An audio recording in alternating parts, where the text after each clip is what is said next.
the best. Grady Trimble. Jeff Kaufmann joins us right now. He's used to the cold weather. He's the Iowa GOP chair. Jeff, very good to have you, and thank you for coming.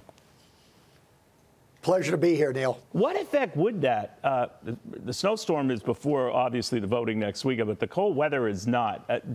People, Iowans, are certainly used to that. I know you are. But does it affect turnout? What could affect turnout? I think really the only thing weather-related that could affect turnout is a really bad ice storm that would actually prevent people from driving there. We have 1,657 precinct sites.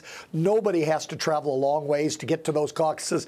-6 degrees, that's a walk in the park for us out here, Neil. Really? Okay, when I get there, you're going to have to tell me where that park that you talk about is. Let me get your take, Jeff, on this other.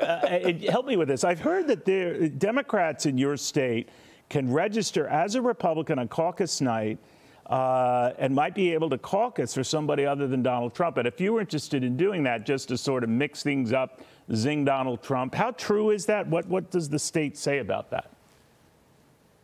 We hear these rumors every caucus cycle because we do have same night registration. We're not seeing anything that indicates that's going to happen. And here's the thing, Neil, that's very different than in past caucuses. We now have a Republican terrific AG named Brenna Bird, and it is actually illegal to participate in what the Iowa Democrats are now calling a mail-in caucus, which is essentially a primary, and our caucus. If they participate in both, we have an AG that's going to hold them accountable for that. Jeff, I know you don't like to take sides in this, but of course there was a big hullabaloo when Nikki Haley, speaking to a New Hampshire audience, said that, you know, Iowa goes one way, I'm paraphrasing here, and New Hampshire voters correct that.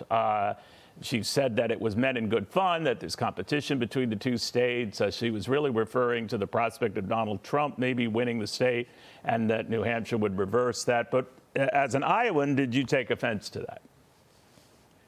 Not really. Look, we have a friendly rivalry with New Hampshire. And to be honest with you, I pay for our entire caucus, and we are totally in charge. Whereas in New Hampshire, taxpayers pay for that. The state runs it. We've got a much, much more difficult job here. Ours is much more grassroots.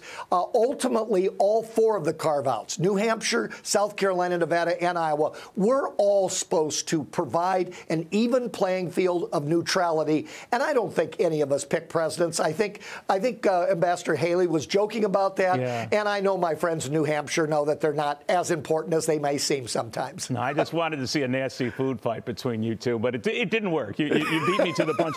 Let me get your take, if I can, on the whole phenomenon of Iowa as it was. The last three Iowa Republican winners, dating back to 2008 and then 12 and 16, they all went on to lose the nomination. Not a one of them became president. Now, obviously, you're very protective of your wonderful state, as you should be.